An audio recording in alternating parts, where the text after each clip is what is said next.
প্রণীং শারদাং দেবী রামকৃষ্ণং জগদ্গুরুং পাদপদ্মে তয়ো শ্রিত্বা প্রণমামি মুহুর্মুহুঃ।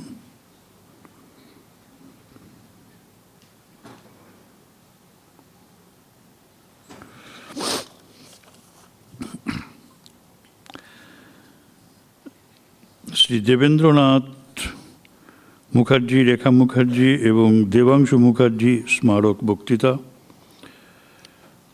আমরা এই তিনজনের জীবনী একটু অল্প বিস্তর জেনে নেব। শ্রী দেবেন্দ্রনাথ মুখার্জির জন্ম 23শে জানুয়ারি বর্ধমানে শহরে 1920 খ্রিস্টাব্দে। স্কটিশ চার্চ কলেজের স্নাতক, কলকাতা পোর্ট ট্রাস্ট থেকে ডকস ম্যানেজার হয়ে অবসর নেন। সেন্ট জনস অ্যাম্বুলেন্স অ্যাসোসিয়েশনে প্রশিক্ষণ নিয়ে দ্বিতীয় বিশ্বযুদ্ধে দুর্গতদের সাহায্য করেছিলেন। আশৈশব সাহসী ছিলেন, খুব আমোদে এবং আনন্দময় পুরুষ তিনি। পরোপকারী, সাহিত্যসেবী, ভালো মুষ্টিযোদ্ধা, কিন্তু ঘোর নাস্তিক ছিলেন।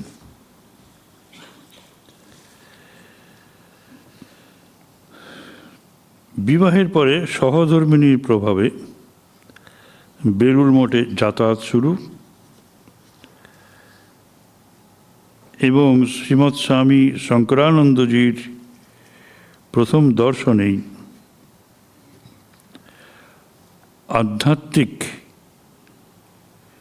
শক্তির উন্মেষ ঘটে এবং অল্পকালের মধ্যেই সস্ত্রীক দীক্ষা নেন।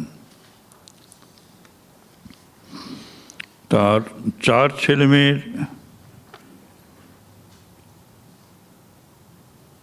পড়াশোনার ব্যবস্থা সুন্দর করে করেন, স্বামীজির আদর্শে মানুষ করেন। রামকৃষ্ণ মিশন বেলুড় মঠের আজীবন সদস্য ছিলেন। বেলুড় রামকৃষ্ণ মিশনের বেলুড় মঠ। জীবনের শেষ দিন পর্যন্ত, অর্থাৎ 16 জুন 1998 খ্রিস্টাব্দ, ঠাকুরের প্রতি অবিচল ভক্তি রেখে মন মুখ এক করে গেছেন। রেখা মুখার্জি, তার জন্ম 25শে অক্টোবর দুর্গাপুরে 1932 খ্রিস্টাব্দে। 12 বছরের ছোট স্বামীর চেয়ে। শৈশবে দাদুর স্কুলে পড়াশোনা শুরু করেন এবং প্রাথমিক স্তরে জেলাবৃত্তি লাভ করেন, কিন্তু রক্ষণশীল পরিবার বলে আর স্কুলে যাওয়া হয়নি, বাড়িতেই পড়াশোনা করেন। পারিবারিক সূত্রে স্বাধীনতা সংগ্রামে অংশ নেন। বুদ্ধিদীপ্ত, স্বাধীনচেতা, ধর্মপরায়ণ, নিয়মনিষ্ঠ, সরল, পবিত্র এবং কোমল হৃদয়া তিনি। ছেলে মেয়েদের মানুষ করেছেন দুজনে মিলে। 4 ছেলে মেয়ের, অর্থাৎ 1 ছেলে এবং 3 মেয়ে। জন্মদিনে পার্টির পরিবর্তে রামকৃষ্ণ মিশনের সাধুদের ডাকতেন পায়ের ধুলো এবং আশীর্বাদ দেওয়ার জন্য। মন প্রাণ দিয়ে খুব সাধু সেবা করেছেন। স্বামীর সঙ্গে শ্রীমৎ স্বামী শঙ্করানন্দজির কাছে দীক্ষা নেন, গুরুগত প্রাণ। তিনি স্বামীকে আধ্যাত্মিক পথে সাহায্য করেন।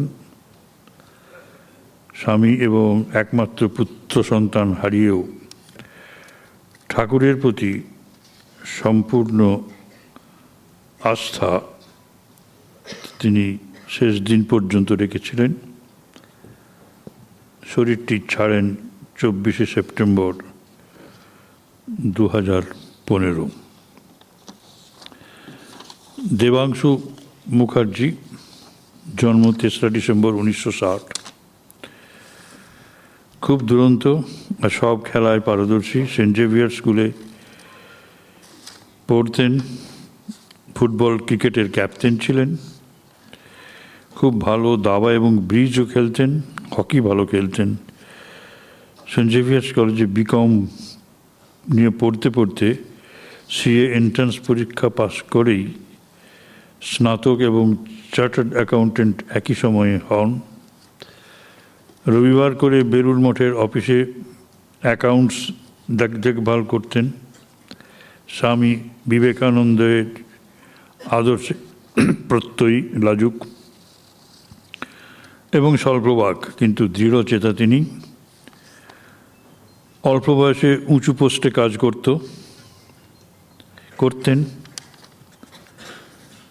যেমন আইসিআইসিআই লিমিটেডের ম্যানেজার, পরে general manager recovery Peerless general insurance. কিন্তু তার আচরণে সেসব ধরা পড়ত না। 1997 খ্রিস্টাব্দের 16 ফেব্রুয়ারি মোটর দুর্ঘটনায় অকালে প্রাণ হারান।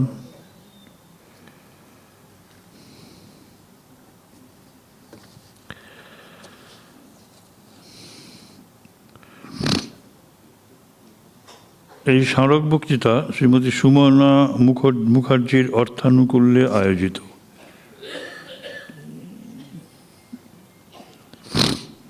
কিন্তু আমি এদের 3 বোনকেই চিনি।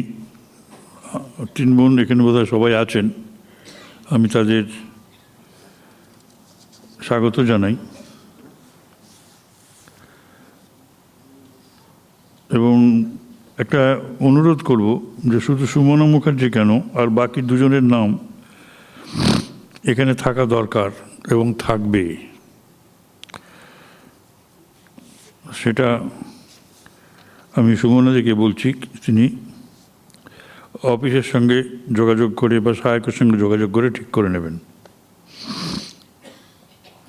এই প্রথম দেবেন্দ্রনাথ রেখা এবং দেবাংশু মুখার্জি স্মারক বক্তৃতা দেবেন স্বামী অচ্যুতানন্দজি মহারাজ, রামকৃষ্ণ মঠ, বেলুড় মঠ। আমরা তাকে আমাদের সাষ্টাঙ্গ প্রণাম নিবেদন করি। আর যারা আজকে উপস্থিত হয়েছেন শ্রোতৃবৃন্দ, ভক্তবৃন্দ, তাদের সকলকে স্বাগত জানাই। আজকের বিষয়বস্তু শ্রীরামকৃষ্ণের বিবেকানন্দ। শ্রীরামকৃষ্ণের বিবেকানন্দ। মহারাজজিকে অনুরোধ করব তিনি আমাদের এই বিষয়বস্তু নিয়ে বলুন। জয় মা। হরি ওম তৎসৎ।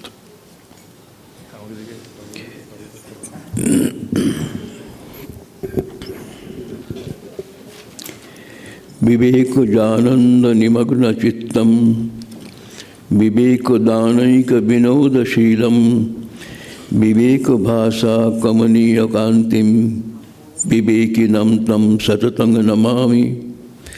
परदत्ते सदा लीनो रामकृष्ण समाज्ञया यो धर्मस्थापनरतो वीरेशं तं नमाम्यहम्। এই স্মারক বক্তৃতাটি যাদের উদ্যোগে এই ব্যবস্থা গোলপার্ক ইনস্টিটিউশন কালচার করেছেন, তাদের সঙ্গে আমার পরিচয় বলা ঠিক হবে না। তাদেরকে আমি প্রথম জানি 1965 খ্রিস্টাব্দে। তাদেরকে ধন্যবাদ দেওয়ার আগে আমি এই আশ্রমের যিনি অধ্যক্ষ স্নেহভাজন স্বামী সুপর্ণানন্দজিকে আমার অন্তরের প্রীতি শুভেচ্ছা নমস্কার জানাই, যে আমাকে দিয়ে এখানে আমন্ত্রণ করেছেন। তারপরে ওই পরিবারের কথা। এই পরিবারটি দীর্ঘদিনের, আপনাদের শুনলেন সুপর্ণানন্দজির কাছে, এরা দীর্ঘদিন বেলুড় মঠের সঙ্গে ঘনিষ্ঠ। আমি আমার বেলুড় মঠের দুর্গাপূজার প্রথমবারে 1965 খ্রিস্টাব্দে, তখন আমি ব্রহ্মচারী, তখন এই পরিবারে যারা আজকের এই অনুষ্ঠানটি আয়োজন করেছেন সেই পরিবারের কনিষ্ঠা কন্যা, তাকে আমি কুমারী পুজো করেছিলাম।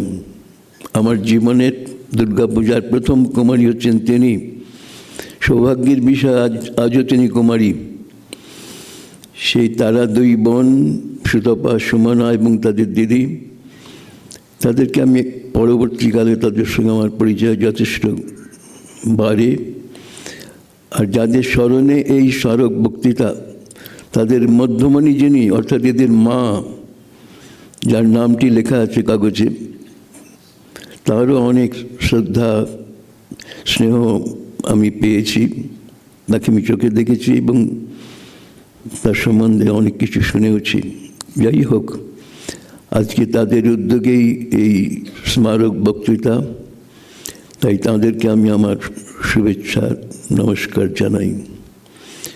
আজকের বিষয় শ্রীরামকৃষ্ণের বিবেকানন্দ।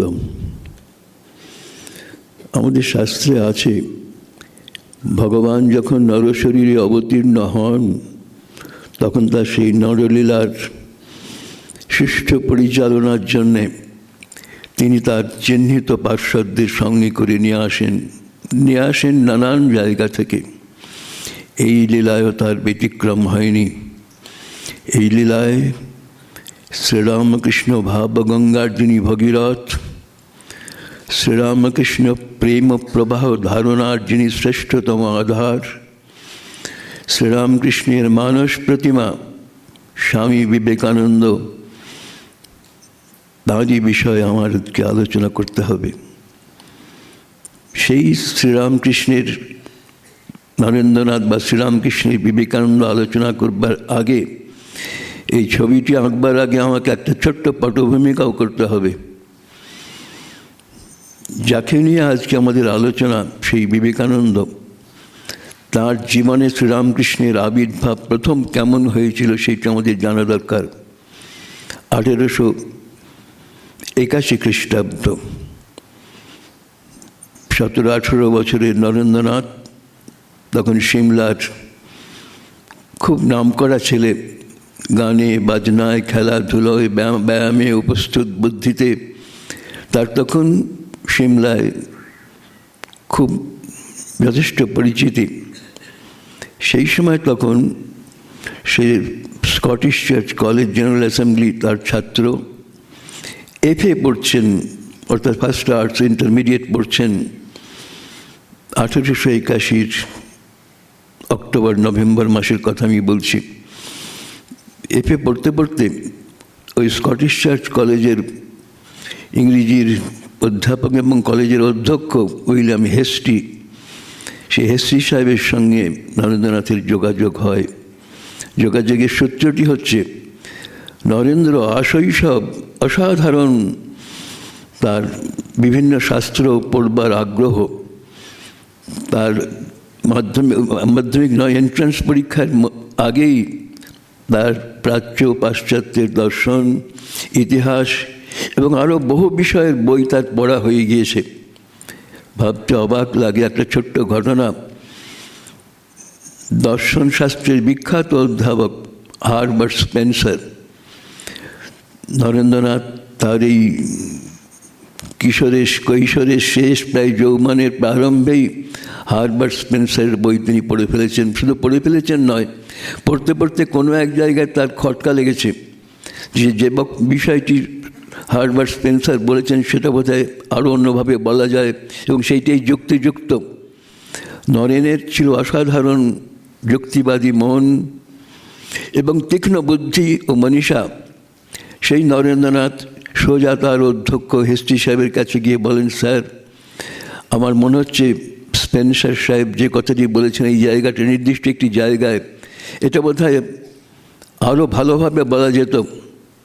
হেস্টি সাহেব নরেনের এই কথা শুনে অবাক হয়ে যায়। 17-18 বছরের কলকাতার একটি সম্পূর্ণ অজ্ঞাত যুবক, সে কিনা বিশ্ববিখ্যাত দার্শনিক হারবার্ট স্পেন্সারের বইয়ের ফাঁক খুঁজে পেয়েছে। কিন্তু আশ্চর্য, হেস্টি সাহেব সেই জায়গাটি পড়ে বুঝলেন যে নরেনের কথাই যুক্তিযুক্ত, নরেনের কথাই ঠিক। তখন তিনি বলেছিলেন, তুমি লেখো হারবার্ট স্পেন্সারকে। অবাক হয়ে ভাবতে হয়, নরেন সেই সাহেবকে, হারবার্ট স্পেন্সারকে চিঠি দিয়েছিলেন। স্পেন্সারও স্বীকার করেছিলেন যে হ্যাঁ, তোমার কথাটাই ঠিক। এই ঘটনার পরে উইলিয়াম হেস্টি নরেনের সম্বন্ধে একটা অদ্ভুত সুন্দর মন্তব্য করেন। তিনি বলছেন, আমি দেশে বিদেশে, ইংরেজিতে বলছি, আমি বাংলা করে বলছি, আমি দেশ বিদেশে বহু জায়গায় ঘুরেছি, জার্মান পর্যন্ত, কিন্তু I have never seen such an interested boy like Narendranath.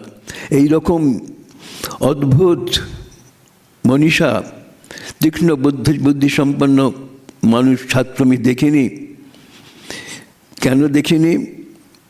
Narendra হচ্ছে একটা অদ্ভুত প্রতিভা, হি ইজ জিনিয়াস। এই যে নরেন্দ্রের, তার যে জিনিয়াস শব্দটি, এইটি নরেন্দ্রের সেই যৌবনের তার অধ্যক্ষের কাছ থেকে একটা বড় স্বীকৃতি। 18 বছরের ছেলেকে আমি ফার অ্যান্ড ওয়াইড নানান জায়গা ঘুরেছি, দেশ বিদেশের বহু মানুষের, শিক্ষিত পণ্ডিত এই বয়সের ছেলেদের সঙ্গে আমি দেখেছি, কিন্তু এমনটি আর দেখিনি। He is a genius. Hasty সাহেবের মন্তব্য। সেই হেস্টি সাহেব তাদের ইংরেজির ক্লাসে কোনো একদিন ওয়ার্ডসওয়ার্থ পড়াতে তিনি বলেছিলেন যে ওয়ার্ডসওয়ার্থ যে কবিতাটি লিখেছেন, সেই কবিতাটি তার সাধারণ কোনো মানসিক অবস্থা থেকে নয়, একটা মানসিক উচ্চ আবেগ থেকেই তার এই কবিতার সৃষ্টি।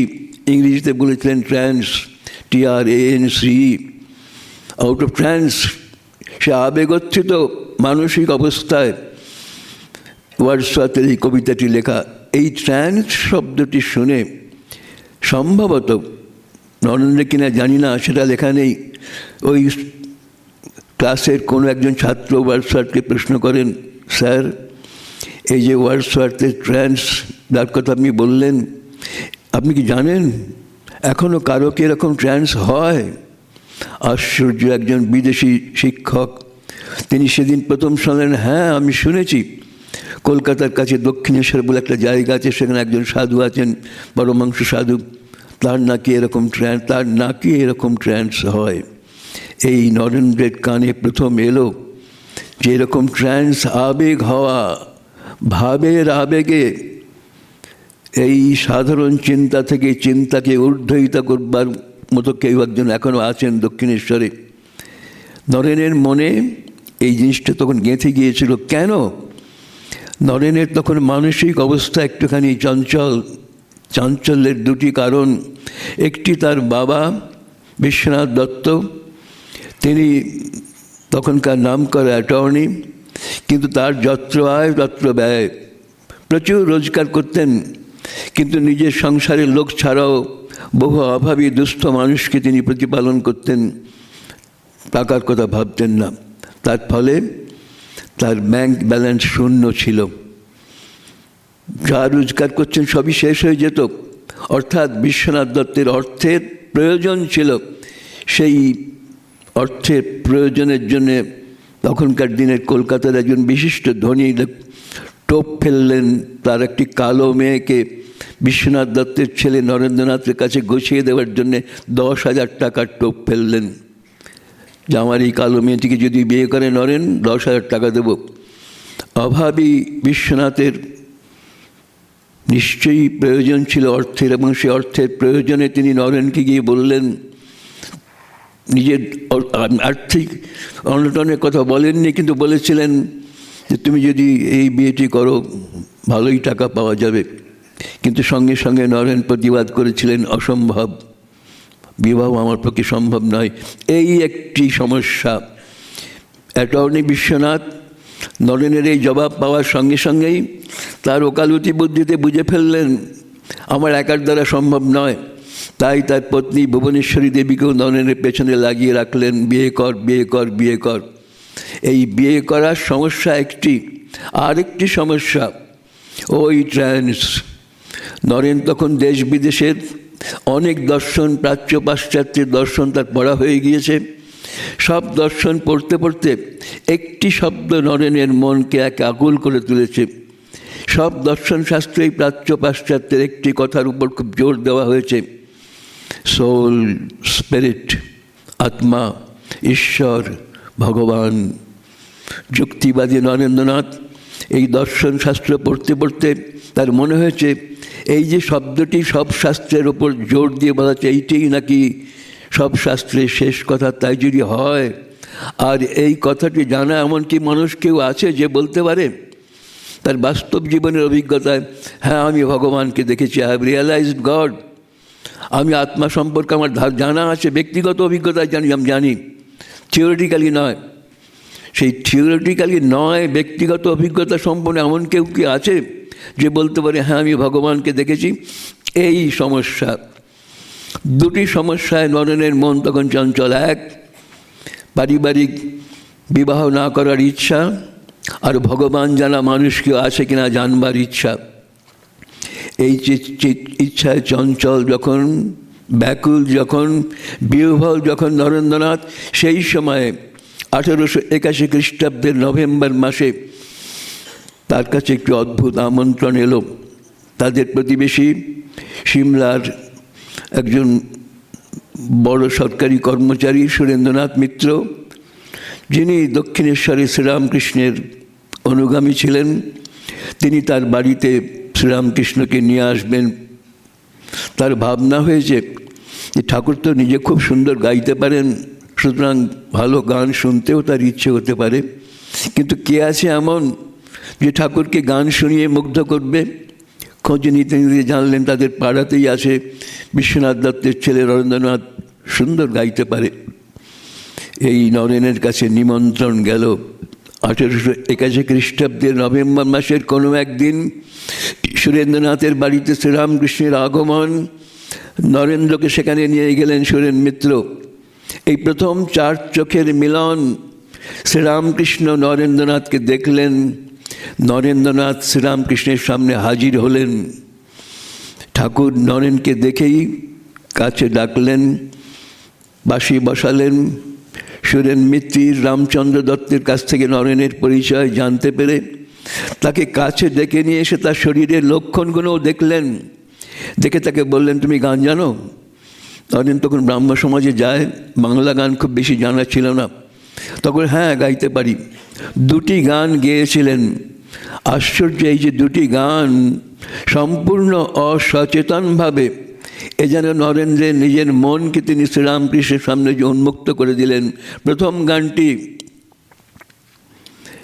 দুটি গান, একটি বাংলা একটি হিন্দি। প্রথম গান হিন্দিতে, তুঝসে हमने दिल को लगाया जो कुछ है सब तुम ही है। বাংলা করলে হয়, তোমার সঙ্গে আমার মনকে আমি মিলিয়ে দিলাম। এখানে দিল শব্দের দুটো আমি খুঁজে দেখেছি, জিজ্ঞেস করেছি, দিল শব্দের দুটো অর্থে ব্যবহার করা হয়, মন আর হৃদয়। তোমার হৃদয়ের সঙ্গে, তুঝসে हमने दिल को लगाया, তোমার সঙ্গে আমার হৃদয়কে আমি জুড়ে দিয়েছি, আমার মনকে মিশিয়ে দিয়েছি। কেন? जो कुछ है सब तुम ही है, যা কিছু আমার দৃশ্যবস্তু তুমি ছাড়া আর কিছু নেই। এই যে তোমার আর আমার সঙ্গে মিলন, শুধু চাক্ষুষ মিলন নয়, অসচেতনভাবে নরেনের কণ্ঠকে অবলম্বন করে সেদিন নরেনের আত্মসমর্পণ। দ্বিতীয় গান, নরেনের জীবনে সেই হতাশা। এখনও তো আমার প্রশ্নের উত্তর আমি পাইনি, দুটো প্রশ্ন। দ্বিতীয় গান বাংলায়, যাবে কি হে দিনও আমার বিফলে চলিয়ে, আছি না তো দিবানিশি আশা পথ নিরখিয়ে। আমার দিনটা কি ব্যর্থ হয়ে যাবে? আমি যা চাইছি তা কি পাবো না? যাবে কি হে দিনও আমার বিফলে চলিয়ে, কিন্তু বিফলে যাবে না এই ভরসা আছে। আছি না তো দিবানিশি আশা পথ নিরখিয়ে। কবে আসবে সেই দিন যেদিন আমার সব সমস্যার সমাধান হবে? না চাইতেই, না ভেবেই নরেন এই দুটি গান সেদিন গেয়েছিলেন। গান শুনে ভাবস্থ শ্রীরামকৃষ্ণ আনন্দে আপ্লুত হয়ে নরেনকে বলেছিলেন, তুমি দক্ষিণেশ্বর যাবে, চলো না। নরেন ব্রাহ্ম সমাজের লোক, তার ভয় ছিল যদি যেতে না পারি তাহলে তো মিথ্যে কথা বলা হবে। মিথ্যে কথা বলা নিয়ে ব্রাহ্ম সমাজে অনেক রসিকতা আছে। নরেন্দ্রনাথ ভাবতে লাগলেন কী বলি, বললেন চেষ্টা করব। যাবো বলেননি, তখন ঠাকুর বললেন চেষ্টা করলেই হবে। এই প্রথম দর্শন 1881 নভেম্বর। তারপরেই রামদত্ত একদিন নরেনকে বললেন, দেখ নরেন, তুই এত ভগবান ভগবান করিস, যদি সত্যি সত্যি তোর ভগবানকে দেখা মানুষের দর্শন পেতে ইচ্ছা হয়, তুই দক্ষিণেশ্বরে চল। নরেন বলল, পথ তো চিনি না। তখন রামদত্ত আর সুরেন মিত্তির তাদের ঘোড়ার গাড়িতে করি 1881 ডিসেম্বর পরের মাসেই দক্ষিণেশ্বরে নিয়ে গেলেন। এইবার শ্রীরামকৃষ্ণের ভাষায় বলি নরেনের প্রথম দক্ষিণেশ্বরে আগমনের কথা। দেখিলাম নরেন দক্ষিণের দরজা প্রবেশ করিল। তার কেশ অবিন্যস্ত, বেশভূষার পারিপাট্য নাই, কিন্তু বড় বড় চোখ দুটো ভেতরের দিকে টানা। এই বড় বড় চোখ দুটো ভেতরের দিকে টানা, এই চোখের, নরেন্দ্রনাথের এই চোখের মহিমা, এই চোখের বর্ণনা অনেক পরে সমস্ত আমেরিকার মানুষ যারা তার কাছে এসেছেন তার চোখ দেখেছেন। Enchanting I. বিরজানন্দ মহারাজ বলতেন, আমার গুরু বলতেন, স্বামীজির এই চোখ, সম্মোহিত চক্ষু, মানুষের মনকে আকর্ষণ করে অদ্ভুত এই চোখ, এনচ্যান্টিং আই। আমিও আমার জীবনে যখন 15 বছর বয়স প্রথম স্বামীজির ওই এনচ্যান্টিং আই দেখে মুগ্ধ হয়ে তার প্রেমে পড়েছিলাম। আজ পর্যন্ত এই চোখের প্রেমেই আমার সারা জীবন কেটে গেল। ওই দুটো বড় বড় চোখ, ঠাকুর বলছেন এই বড় বড় চোখ ভেতরের দিকে টানা। কলকাতার মতো এত বিষয়ী লোকের আবাসস্থলেও এমন সত্যগুণী আধার থাকতে পারে? এই কটা শব্দ লীলা প্রসঙ্গে বলছেন আওয়াজ শোনাচ্ছি। প্রথম নরেনকে কাছে পেয়ে ঠাকুরের নরেন সম্পর্কে মত, দক্ষিণের দ্বার দিয়া প্রবেশ করিল। দক্ষিণ দ্বার মানে মন্দিরের ভেতর দিয়ে, তখন ঠাকুরের ঘরে 3টে দরজা, 1, 2, 3টে দরজা ছিল, 4টে দরজা ছিল। এখন 3টে দরজা আছে, তখন 4টে দরজা ছিল। উত্তরের দ্বার, দক্ষিণের দ্বার, পূর্বের দ্বার, পশ্চিমের দ্বার। দক্ষিণের দ্বার অর্থাৎ নাটমণিদের দ্বার দিয়ে ঢুকেছিলেন। চুল হয়তো নিশ্চয়ই কোঁকড়া চুল, এলোমেলো ছিল। তিনি আমাদের মতো মানে সাধারণের মতো, আমার তো চুল নেই, সাধারণ মানুষের মতো বড় বড় চুল নিশ্চয়ই চিরুনি আঁচড়াতো। নরেনের সে তখন ওই রকম অভ্যেস ছিল না, আঙুল দিয়ে হয়তো চুলে রাখতেন। জামা কাপড় হয়তো খুব পরিষ্কার ছিল না, বুকের বোতাম হয়তো খোলাই ছিল, বেশ বাসে পারিপাট্য নাই। কিন্তু আসল হচ্ছে বড় বড় চোখ, যে চোখ ভেতরের দিকে টানা। তারপরেই ঠাকুরের বিস্ময়, কলকাতার মতো এত বিষয়ী লোকের আবাস যেখানে, সেখানে এত বড় সত্যগুণী আধারও থাকা সম্ভব। সেই সত্যগুণী আধারকে দেখলেন সেদিন ঠাকুর। দেখার পরেই এইবার নরেনের কথা বলি। ঠাকুর তখন নরেনকে কাছে বসিয়ে বলে, একটা গান শোনাও। নরেন গান শোনালেন প্রথম ঠাকুরের কাছে দক্ষিণেশ্বরে এসে। মন চল নিজ নিকেতনে, সংসার বিদেশে, বিদেশির বেশে ভ্রম কেন অকারণে। বড় গান, 2-1 লাইন ছোট ছোট করে বলি। বিষয় পঞ্চক আর ভূতগণ, সব তোর পর কেউ নয় আপন। সংসারের ছবি।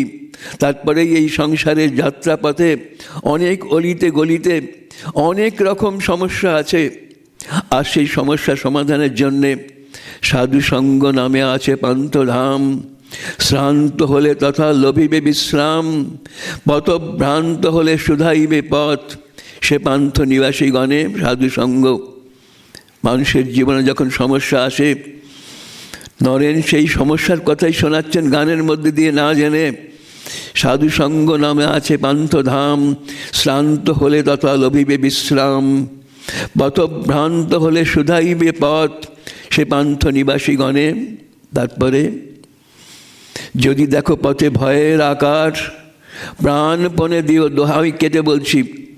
যদি দেখো পথে ভয়ের আকার, প্রাণপণে দিও দোহাই রাজার। সে পথে রাজার প্রবল প্রতাপ, সমণ্ডরে যার শাসনে।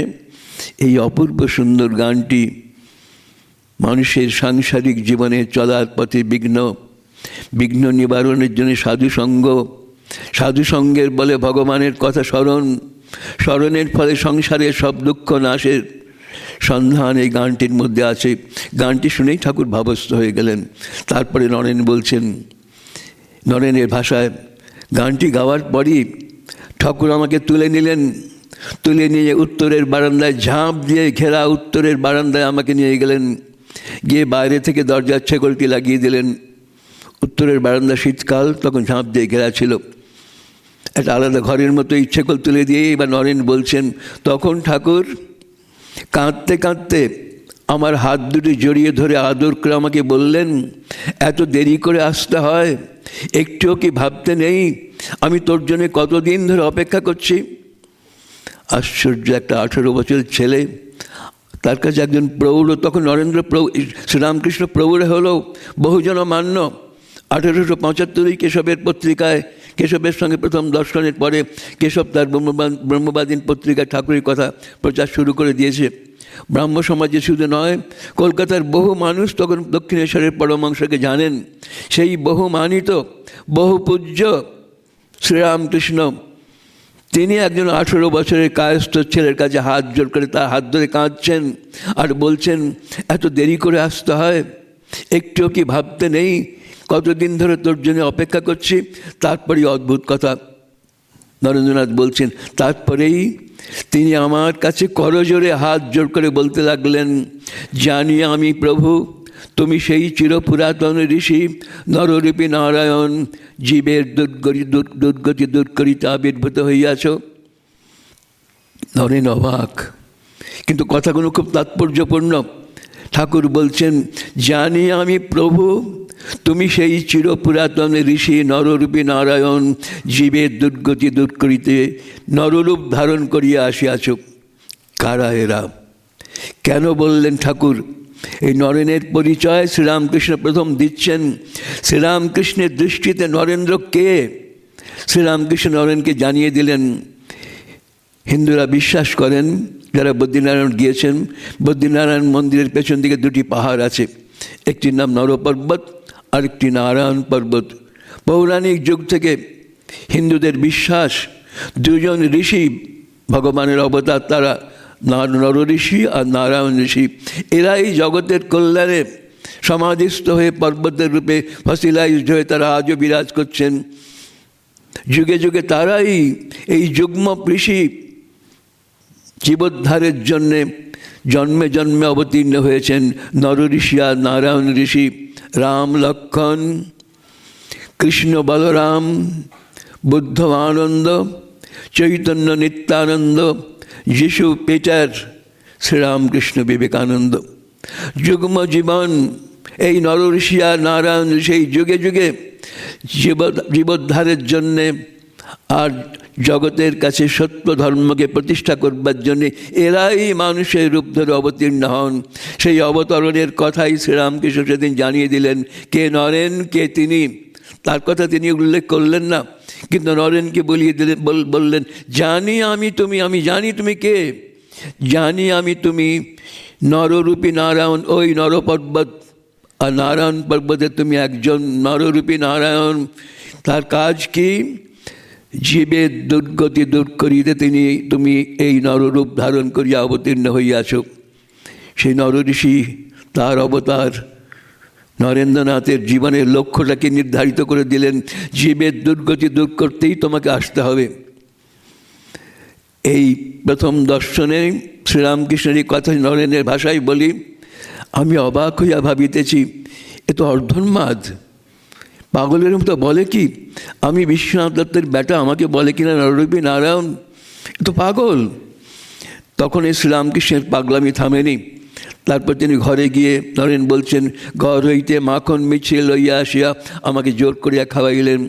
আমি বলিলাম, বন্ধুরা আছে। উনি বলিলেন, না, পরে হবে, তুমি আমার হাতে খাও। শ্রীরামকৃষ্ণ নরেন্দ্রনাথকে আদর করে মাখন মিছিয়ে খাইয়ে, জল খাইয়ে, মুখটি মুছিয়ে ঘরে নিয়ে এসে বসালেন। নরেন ভাবলে পাগল, কিন্তু ঘরে এসে বসানোর পরেই, আমি লীলা প্রসঙ্গ কথা বলছি, ঘরে এসে বসার পরেই শ্রীরামকৃষ্ণ শুরু করলেন অদ্ভুত ভাগবত তত্ত্ব, অর্থাৎ ভগবত কথা। ভগবত কথা এত সহজ সরলভাবে বলছেন, নরেন ভাবছে কিছুটা পাগলের মতো বটে, কিন্তু ততটা তো নয়। এই রকম ভগবত ভক্তি, এই রকম ভগবত প্রেমে উন্মাদনা, এ তো খুব সাধারণ নয়। এই তখনই নরেন্দ্রনাথের মনে সেই প্রশ্নটা উঠল। নরেন হঠাৎ সেই তার চিরন্তন প্রশ্ন ঠাকুরকে করলেন, আপনি কি ভগবানকে দেখেছেন? প্রশ্ন করতে যতটা সময় লেগেছিল বোধহয় তার আগেই তাড়াতাড়ি উত্তরটা ছুটে এলো শ্রীরামকৃষ্ণের মুখ থেকে। বলে হ্যাঁ দেখেছি বই কি। প্রশ্ন ছিল ভগবানকে দেখেছেন কিনা, উত্তর হলো দুটি, হ্যাঁ দেখেছি বই কি। অর্থাৎ ভগবত জানিত পুরুষকে দেখতে পেলেন। তারপরেই ঠিক ঠাকুর বললেন শুধু দেখেছি কি, তার সঙ্গে কথা বলা যায়। এই তোর সঙ্গে যেমন কথা বলছি, একটা পাখা কাছে ছিল, এর অনেক কটা মত আছে এই বিষয় সম্পর্কে। একটা পাখা কাছে, পাখাটা হাতে নিয়ে বলে এই পাখাটা যেমন ধরা যায় তেমনি তার সঙ্গে কথা বলা যায়, অর্থাৎ তিনি ট্যাঞ্জিবল। এই যে শ্রীরামকৃষ্ণের সঙ্গে ভগবানের সম্পর্ক, ভগবত জানিত পুরুষের জন্য নরেন্দ্রনাথের মনে যে চিরন্তন প্রশ্ন, শ্রীরামকৃষ্ণের এই একটি কথায় নরেন্দ্রনাথের মনে সেই সংশয় দূর হয়ে গেল। হ্যাঁ পেলাম, এমন একজনকে পেলাম তিনি জোর দিয়ে বলতে পারেন ভগবানকে দেখেছি, শুধু দেখেছি নয় দেখানো যায়। তারপরেই শ্রীরামকৃষ্ণের আফসোস, কিন্তু কে চায়।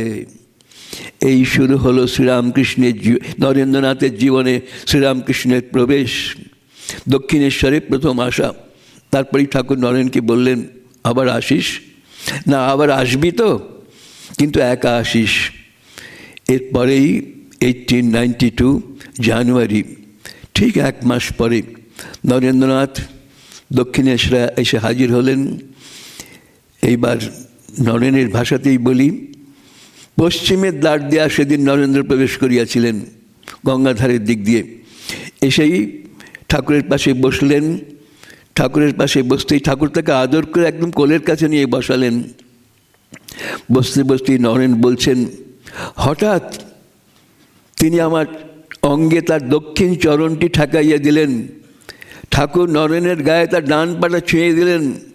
এবার নরেন বলছেন, খোলা চোখে দেখিলাম, ভাবের নয় খোলা চোখে দেখিতে লাগিলাম, ঘর দেওয়াল সমেত ঘর দোর সব মো মো করিয়া ঘুরিয়া কোথায় যেন লীন হইয়া যাইতেছে।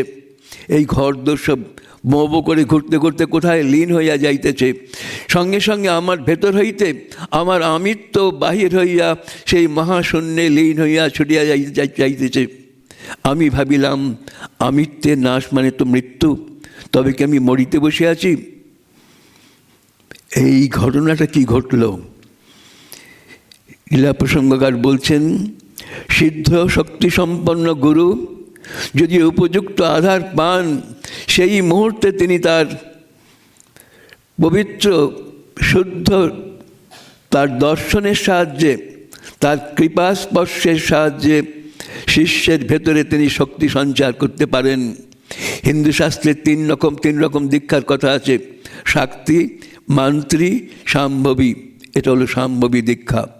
সিদ্ধ গুরু মন্ত্রের প্রয়োজন নেই, তিনি তার চৈতন্যময় শরীরের যে কোনো অঙ্গের স্পর্শে শিষ্যের শরীরে সেই চৈতন্য সঞ্চার করতে পারেন। এই শক্তি প্রকাশ ভগবান শ্রীরামকৃষ্ণ, চেতন ঘন সেই শ্রীরামকৃষ্ণ, চৈতন্য স্বরূপ শ্রীরামকৃষ্ণ সেদিন তার চেতন শ্রীচরণের স্পর্শে নরেন্দ্রনাথের শরীরে সেই চৈতন্য সঞ্চারিত করেছিলেন। আর এই চৈতন্য সঞ্চারণের পরে নরেনের সেদিন ব্রহ্মদর্শন, আত্মদর্শন হয়েছিল। কি সেই দর্শন? এই জগৎ ব্রহ্মময়। যা কিছু আমরা দেখছি এটা আপাতত জ্বর বলে মনে হলেও এটা কিন্তু জ্বর নয়, সব কিছুই ব্রহ্মময়, সব কিছুই চৈতন্যময়। সেই চৈতন্যের প্রকাশ সেই মুহূর্তে নরেন্দ্রের জীবনে অনুভূত হয়েছিল। দেখছেন সবই চৈতন্যময়, ঘর দোর সব যেন মোমো করে ঘুরছে, জীবন্ত চৈতন্যময়। আর তার সঙ্গে কি হচ্ছে? এই ক্ষুদ্র আমির ঘট ভেঙে গিয়ে সেই আমিটি বৃহৎ আমিতে লীন হচ্ছে। স্বামীজি পরবর্তীকালে ছোট্ট কবিতা লিখেছিলেন প্রলয় বা সমাধি, সেখানে এই আমির কথা বলছেন। এখানে তিনি বলছেন আমার ভেতর থেকে আমিত্বটা বাইরে বেরিয়ে গিয়ে বড় বৃহৎ শূন্যে মিলিয়ে যাচ্ছে। এই আমিটাই হচ্ছে আমার দেহবুদ্ধির মূল কারণ। অহং বলে অহংস্রতি নিরন্তর ভাসে বমে ছায়া সম, অহংস্রতি নিরন্তর। সাধন জীবনে সাধক সাধনা করতে করতে তার এমন মানসিক অবস্থায় সে পৌঁছয় যখন জগৎ সংসার সব ছায়ার মতো মনে হয়। শুধু একটি মাত্র বোধ তখন থাকে, আমি দেখছি, ক্ষুদ্র একটি বোধ অহং। ধীরে ধীরে কি হয়? সে আমিও লুপ্ত হলো। এই যে আমি দেখছি, যতক্ষণ আমি দেখছি ততক্ষণ দ্বৈত বুদ্ধি আমি দেখছি, কিন্তু এই দ্বৈত বুদ্ধি নাশ হয়, সে আমিও লুপ্তবদ্ধ হলো, শূন্যে শূন্য মিলাইল, অবাং মনস গোচরম, বোঝে প্রাণ বোঝে যার। এই অদ্বৈত অনুভূতি কি সমাধি স্বামী বলছেন এই কবিতার শেষ কথা, যতক্ষণ আমি আছি ততক্ষণ দুই বুদ্ধি আছে, কিন্তু যে মুহূর্তে এই আমিত্ব চলে যায়, তার আমিত্বটা ভেতর থেকে বাইরে বেরিয়ে গিয়ে কাঁচা আমি, ঠাকুর বলছেন কাঁচা আমি আর পাকা আমি, ক্ষুদ্র আমি এই শরীরের বাঁধনে বাঁধা যে আমি, সেই শরীরের ঘরটা যখন ভেঙে যায় তখন ছোট আমিটা বিরাট আমির সঙ্গে মিলিয়ে যায়। এই বিরাট আমি এই সমস্ত মোহ করে ঘোরাচ্ছিল, আর ক্ষুদ্র আমি তার ভেতর থেকে বাইরে বেরিয়ে গিয়ে সেই বৃহৎ আমিত্বের সঙ্গে মিলিত হয়ে যাচ্ছিল।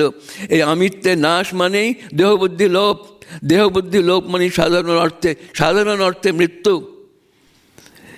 স্বামীজি বলছেন বহে মাত্র আমি শেষ অনুভূতির একটু আগে, বহে মাত্র আমি সে ধারাও বদ্ধ, বহে মাত্র আমি এই ধারা অনুক্ষণ, সে ধারাও বদ্ধ হলো, আমিত্বের লোপ হলো, শূন্যে শূন্য মিলাইল, অবাং মনস গোচরম, বোঝে প্রাণ বোঝে যার।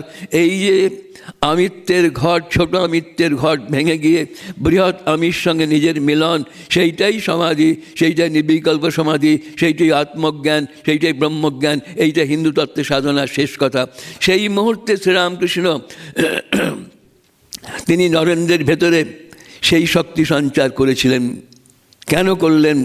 উপনিষদে আছে আশ্চর্য বক্তা কুশলস্থ লব্ধা, আশ্চর্য জ্ঞাতা কুশলানুশিষ্ট। উপযুক্ত গুরু, সিদ্ধ সাধন সম্পন্ন শক্তি সম্পন্ন গুরু যদি সেই রকম শিষ্যকে পায়, তখন আনন্দের উচ্ছ্বাসে তিনি তার সব শক্তিকে ঢেলে দিতে চান। এটা আমাদের সাধারণ জীবনে আমরা দেখেছি। কোনো ভালো শিক্ষক যদি কোনো ভালো ছাত্রকে পায়, সে চায় সমস্ত জ্ঞান তাকে ঢেলে দিতে, যাতে সেই ছাত্র উপযুক্ত হয়ে তারই সম্মান রাখতে পারে। শ্রীরামকৃষ্ণ সেই রকম গুরু, আশ্চর্য বক্তা আর কুশলস্য লব্ধা। নরেন সেই রকম শিষ্য। সেই মুহূর্তে শ্রীরামকৃষ্ণের জানা ছিল নরেনকে, তারই প্রার্থিত নরেন্দ্রনাথ, সেই প্রথিত পুরুষ নরেন্দ্রনাথ, যিনি শ্রীরামকৃষ্ণের ভাবগঙ্গার ভগীরথ। ঠাকুর জানতেন, আর জানতেন বলেই আনন্দের আবেগে উচ্ছ্বাসে উচ্ছ্বসিত হয়ে সেই প্রথম দর্শনের মুহূর্তে ঠাকুর চেয়েছিলেন দেই সব ঢেলে, তাকে একবার ঢেলে শেষ করে দেব। কিন্তু নরেন তখন বলছেন আমার আমিত্বের লোপ মানে তো মৃত্যু, তবে কি আমি মরিতে বসে আছি? ভয় পেলেন। তখন নিজেকে সেই অধিকার যোগ্য বলে মনে করতে পারেননি, তাই ভয় পেয়ে বললেন ওগো তুমি আমার এ কী করলে, আমার যে বাপ মা আছে। তারপরে নরেন বলছেন আশ্চর্য, তখন সে অদ্ভুত পাগল খলখল করিয়া হাসিয়া তাহার হস্তটি আমার বক্ষে লাগাইয়া নিচের দিকে নামাইয়া বলিলেন তবে এখন থাক, কালে হবে। নরেন বলেছিলেন তুমি এ কী করছো, আমার বাপ মা আছে, এখন মরলে চলবে না। তখন ঠাকুর বলেছিলেন তবে এখন থাক, কালে হবে। তারপরে নরেন বলছেন আমি অবাক হয়ে গেলাম, আমার মতো এমন যুক্তিবাদী মানুষের মনকে ওই অদ্ভুত মানুষটি নিমেষের মধ্যে কাদার তালের মতো ভেঙে চুরে নিজের মনের মতো তৈরি করতে পারে। এ তো সাধারণ শক্তি নয়। বিস্মিত নরেন্দ্রনাথ, অবাক নরেন্দ্রনাথ। তিনি বলছেন, নিজের মুখে বলছেন এই অদ্ভুত মানুষ ইচ্ছা মাত্রে নিমেষের মধ্যে আমার মতো এই যুক্তিবাদী মনটিকে কাদার তালের মতো ভেঙে চুরে নিজের মতো করতে পারেন। কি অসাধারণ শক্তি! বলছেন কয়েক মিনিটের মধ্যে এই ঘটনা ঘটে গেল। যে মুহূর্তে তিনি আমার মনকে এইভাবে অন্যভাবে নিয়ে গিয়েছেন, পর মুহূর্তেই তার ওই পবিত্র স্পর্শে আমার মন আবার নেমে এলো। কি অসাধারণ শক্তি তার! বিস্মিত নরেন্দ্রনাথ এবং শ্রীরামকৃষ্ণের এই পবিত্র স্পর্শে অভিভূত নরেন্দ্রনাথ। তারপরে শ্রীরামকৃষ্ণের তাকে প্রণাম করে সেখান থেকে ফিরে গেলেন। ঠাকুর বললেন, একটু জোর দিয়ে বললেন আবার আসবি তো, আবার আসিস।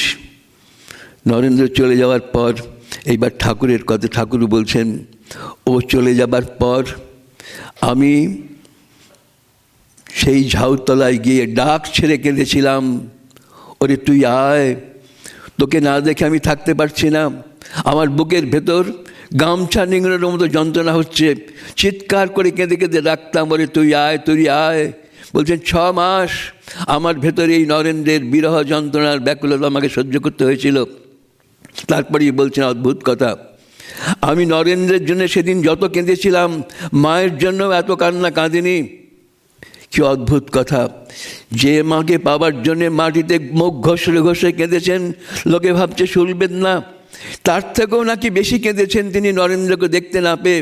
নরেনের জন্য এইরকম ব্যাকুলতা, নরেনের জন্য এইরকম বিরহ বোধ, শ্রীরামকৃষ্ণের দৃষ্টিতে নরেন্দ্রনাথ কে? এই কায়স্থের ছেলের জন্য এত কান্না কেন?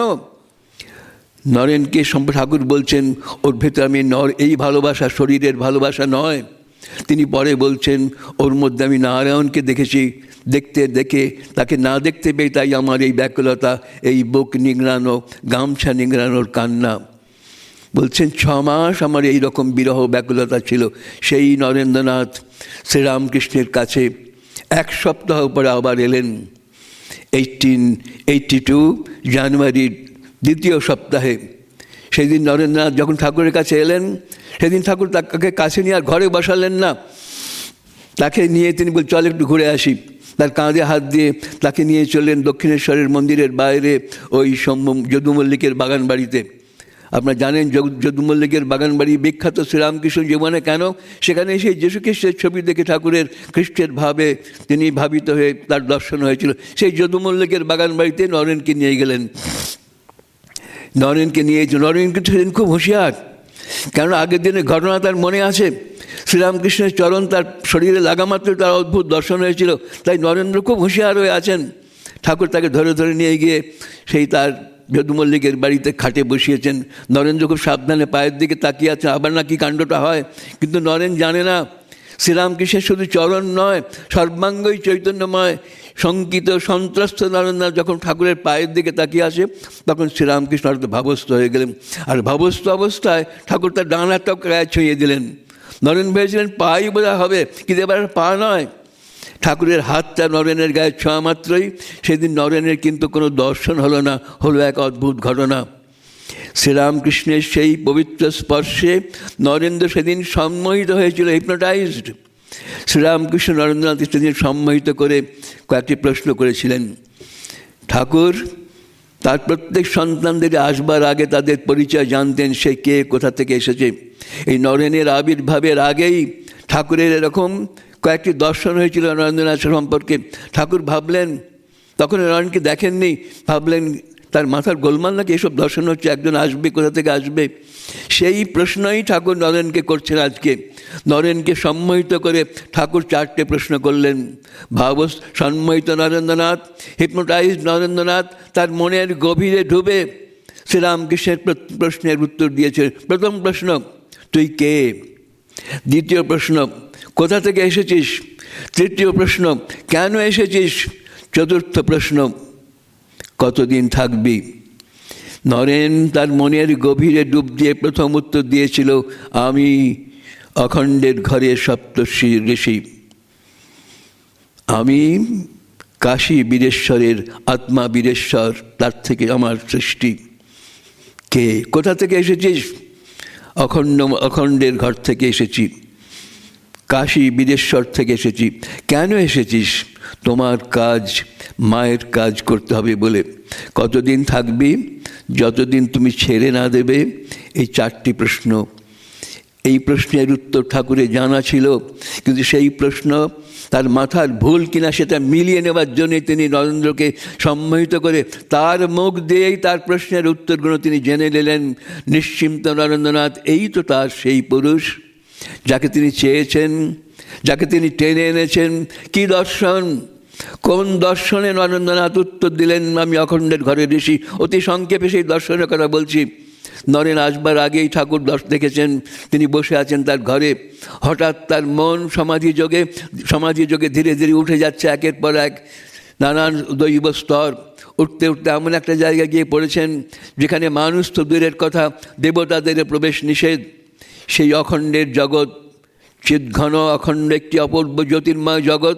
সেই জগৎ খুব সংক্ষেপে বলছি, সেই জগতে অখণ্ডের ঘরে 7 জন ঋষি তারা ধ্যানমগ্ন হয়ে আছেন।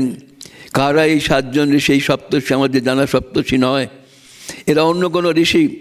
শ্রীরামকৃষ্ণের এই দর্শন বলছেন প্রাচীনরা, শ্রীরামকৃষ্ণের দর্শন বেদ বেদান্তকে ছাড়িয়ে গিয়েছে, সেই রকম একটি দর্শনের কথা। তার দর্শন 7 জন ঋষি সে অখণ্ডের ঘরে জ্ঞান ঘন তনু, তারা সমাধিস্থ হয়ে বসে আছেন।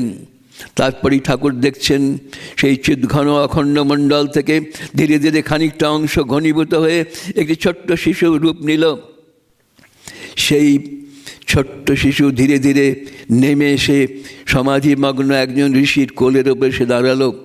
দাঁড়িয়ে তার কণ্ঠ বেষ্টন করে গলা জড়িয়ে ধরে বিনা বিনিন্দিত কণ্ঠে মধুর স্বরে তাকে সমাধি থেকে বুচ্ছিত করবার চেষ্টা করতে লাগলেন। ভাবুন, এটা ছবি, ধ্যানের ছবি।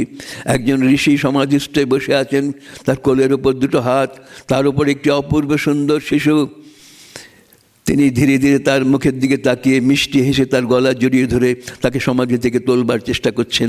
তারপরেই বলছেন, এটা ঠাকুরের কথা, তারপরেই বলছেন সেই অদ্ভুত শিশুর অপূর্ব আকর্ষণে ধ্যানমগ্ন ঋষি, জ্ঞান ঘনতনু সেই সমাধিমগ্ন ঋষি ধীরে ধীরে তার পদ্মপলাশ লোচন উন্মুক্ত করিলেন। তার 2টি চোখ খুলে গেল। সেই অর্ধ নিমিলিত নেত্র ঋষি এই শিশুটির মুখের দিকে তাকাইয়ে আছেন, যেন এই শিশুটি তার কতদিনের পরিচিত। তখন সেই শিশুটি মিষ্টি স্বরে, মধুর স্বরে সেই ঋষিকে বললেন, আমি যাইতেছি, তোমাকেও যাইতে হইবে। লীলা প্রসঙ্গের ভাষা, আমি যাচ্ছি, তোমাকেও যেতে হবে। ঘটনাটা কি ঘটল? একটি অদ্ভুত শিশু, পরবর্তীকাল ঠাকুর বলছে শিশুটি হচ্ছেন ঠাকুর নিজেই। তিনি হচ্ছেন প্রেম। প্রেম জ্ঞানকে টেনে নিয়ে এলো। জ্ঞানের জগৎ থেকে সেই অখণ্ডের ঋষি, ধ্যানমগ্ন ঋষি পরাজিত হলেন প্রেমের কাছে। প্রেমের টানে জ্ঞান নিচে নেমে এলেন ধরণীর ধুলায়। কেন? জীবের দুর্গতি দূর করবার জন্যে। অখণ্ডের ঋষি, ধ্যানমগ্ন ঋষি, সমাধিমগ্ন ঋষি, তিনি অর্ধ নিমিলিত নেত্রে কোনো কথা না বলে তিনি স্মিত মুখে স্বীকার করলেন, ঘাড় নেড়ে, হ্যাঁ তুমি যাচ্ছ, আমিও যাব। এই দর্শন শ্রীরামকৃষ্ণের হয়েছিল। সেই ঋষি হচ্ছেন নরেন্দ্রনাথ। ঠাকুর দেখেছিলেন অখণ্ডের জগৎ থেকে একটি জ্যোতি এসে নিচে নামছে, এই প্রথম দর্শন। আরও একবার দর্শন হয়, ঠাকুর বসে আছেন, দেখলাম উত্তর পশ্চিম দিক থেকে একটা জ্যোতি, ওই বীরেশ্বর থেকে আরেকটি জ্যোতি এসে নামছে। এই তাই জন্যেই স্বামীজির প্রণাম মন্ত্রে আছে, বীরেশ্বরাৎ সমুৎপন্নম সপ্তর্ষি পুরোদাগতম। সেই ঠাকুরের দর্শন। এই দর্শনের পরে শ্রীরামকৃষ্ণ নিশ্চিন্ত হলেন। দক্ষিণেশ্বরে নরেন্দ্রের যাতায়াত শুরু হলো। সংক্ষেপে করতে হবে আমাকে। যাতায়াত হয়, শ্রীরামকৃষ্ণ নরেন্দ্রনাথের কাছে আসেন। শ্রীরামকৃষ্ণের প্রেমের বাঁধনে নরেন্দ্রনাথ ধরা পড়েছেন, কিন্তু নরেন্দ্রনাথের যুক্তিবাদী মন ঠাকুরের সব কথা সে সহজে মেনে নিতে চায় না। যখনই ঠাকুর বলেন যে রাম যে কৃষ্ণ সেই ইদানিং এদে রামকৃষ্ণ, নরেন বলে মানি না মশাই, বুঝি না মশাই, যতক্ষণ পর্যন্ত আমি আর যুক্তি দিয়ে আমি বুঝে না নেব ততক্ষণ মানব না। এই নরেন শ্রীরামকৃষ্ণকে ঘন ঘন পরীক্ষা করেছেন, অনেক পরীক্ষায় শ্রীরামকৃষ্ণ, কিন্তু পরীক্ষা করেছেন, শ্রীরামকৃষ্ণ পরীক্ষা করেছেন না শ্রীরামকৃষ্ণ পরীক্ষা দিয়েছেন? শ্রীরামকৃষ্ণ পরীক্ষা দিয়েছেন। কেন পরীক্ষা দিয়েছেন? শ্রীরামকৃষ্ণ জানতেন যে এই নরেনকে সারা পৃথিবীর কাছে তারই ভাব প্রচার করতে হবে। যারা ভাব নেবে তারা সহজে নেবে না, তারা চায় যুক্তির শানিত খড়গে এই তাদেরকে বধ করে, তাদেরকে শোধন করে শ্রীরামকৃষ্ণের বার্তা নরেন্দ্রনাথকে প্রতিষ্ঠা করতে হবে।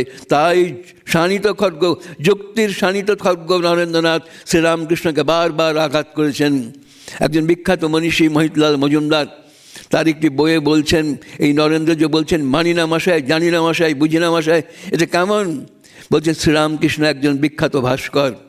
কোনো একটা ভাস্কর যদি একটা ভালো পাথর পায়, সে কি পাবে? তার 2টি জিনিস লাগে সেই ভাস্করটা, সে পাথরটা হাতে নিয়ে, কি? একটি ছেনি আর একটি হাতুড়ি।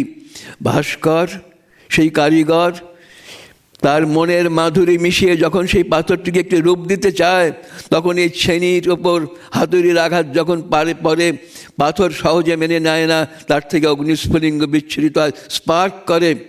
এই যতবার শ্রীরামকৃষ্ণ নরেন্দ্রনাথকে বলতে চেয়েছেন কোনো কথা, ওই মহিতবাবু বলছেন মেনে নেননি। অগ্নিস্ফুলিঙ্গের মতো বিচ্ছুরিত বিবেকানন্দ বলেছেন, নরেন্দ্রনাথ বলেছেন পারি না, জানি না, বুঝি না, মানি না, এই অগ্নিস্ফুলিঙ্গের বিচ্ছুরণ। কিন্তু দক্ষ কারিগর তো ছেড়ে দেবার নয়, এই ছেনির ওপর হাতুড়ির ঘা মেরে মেরে নরেন্দ্রের জীবনকে তিনি নিজের মনের মাধুরী মিশিয়ে ধীরে ধীরে নরেন্দ্রনাথকে তিনি তার শত যুক্তি তর্ককে সহ্য করে তাকে প্রশ্রয় দিয়ে, কেন দিয়েছেন, তাকে যে আশ্রয় দেবেন, এই প্রশ্রয় দিয়ে তিনি নরেনকে তার মনের মতো করে তৈরি করছেন। যত বিস্ফোরণ হয়েছে, যত তর্ক নরেন্দ্রনাথ করেছেন, নরেন্দ্রনাথ পরে বলেছেন ঠাকুরকে আমি কত তর্ক করেছি, কত গালাগালি দিয়েছি, কিন্তু তিনি আমার কাছে সব সহ্য করেছেন। স্বামীজি কবিতায় বলেছেন একটি সুন্দর কথা, কবু ক্রোধ করে যেতে চাই দূরে পালাইয়ে, রাগ করে দূরে চলে যেতে চাই। ছোট্ট একটি ঘটনা, পরের ঘটনা আগে বলছি। নরেন্দ্রনাথ শ্রীরামকৃষ্ণের স্থূল শরীর পরিত্যাগের পরে তিনি পাহাড়ি বাবার 1890 তিনি পাহাড়ি বাবার কাছে গিয়েছেন যোগ শিক্ষা করতে। পরের ঘটনা আমি এখন বলি যে এই সুযোগে বলছি, জানি না পরে বলা হবে কিনা। তখন স্থূল শরীরে ঠাকুর নেই, কিন্তু নরেন্দ্রনাথ গিয়েছেন তখন নরেন্দ্রনাথ তখন বিবেকানন্দ হয়ে গিয়েছেন সন্ন্যাসের পরে, তিনি যোগ শিক্ষা করবেন। কিন্তু শ্রীরামকৃষ্ণের ইচ্ছা নয়, স্থূল শরীর অপ্রকট হলেও ঠাকুর চান না নরেন আর কিছু করুক অন্যের কাছে গিয়ে। তাই নরেন্দ্রনাথ বলছেন কবু ক্রোধ করি তোমা পরে, যেতে চাই দূরে পলাইয়ে, শিওরে দাঁড়ায় তুমি রেতে, ছলো ছলো আঁখি নির্বাক আনন, চাহ মম মুখ পানে, অমনি যে ফিরি তব পায়ে ধরি, কিন্তু ক্ষমা নাহি মাগি, তুমি নাহি করো ক্রোধ, পুত্র তব অন্যকে বা সহে প্রগল্ভতা। এই শ্রীরামকৃষ্ণ নরেন্দ্রনাথকে ছাড়েননি। তিনি নরেনকে যখনই যেখানে নরেনের মন বেঁকে গিয়েছে ঠাকুর তাকে ঘুরিয়ে এনেছেন টেনে। স্থূল শরীর অপ্রকট হওয়ার পরেও নরেন দেখছেন দাঁড়িয়ে আছে ঠাকুর, শ্রীরামকৃষ্ণের দৃষ্টি নরেন্দ্রের ওপরে, সে দৃষ্টি কেমন, চোখে জল ভরা চোখে শ্রীরামকৃষ্ণের মিনতি, যেও না তুমি নরেন।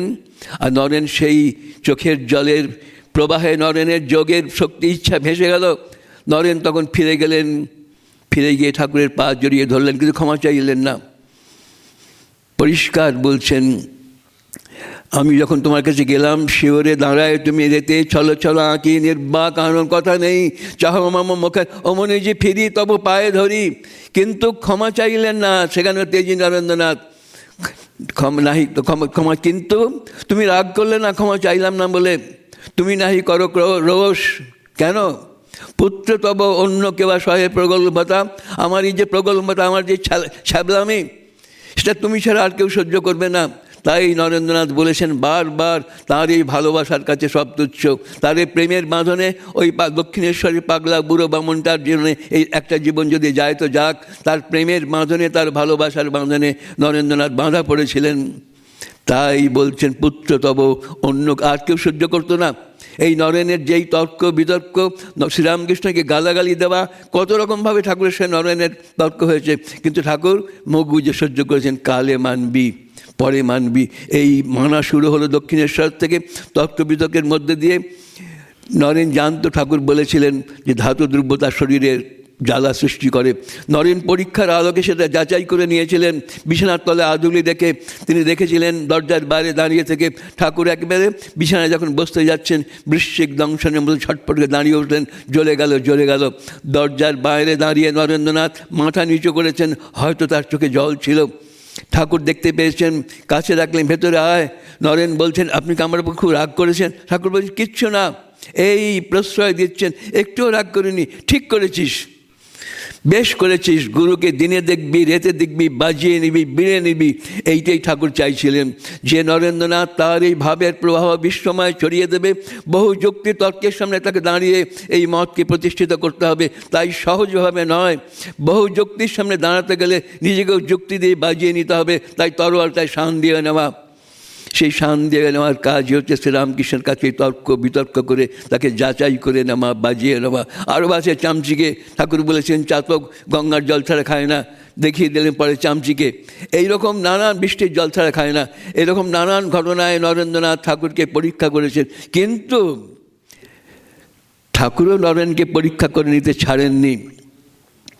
নরেন্দ্রনাথের কাছে ঠাকুর বলছেন, দুটো বিশেষ ঘটনার কথা বলি।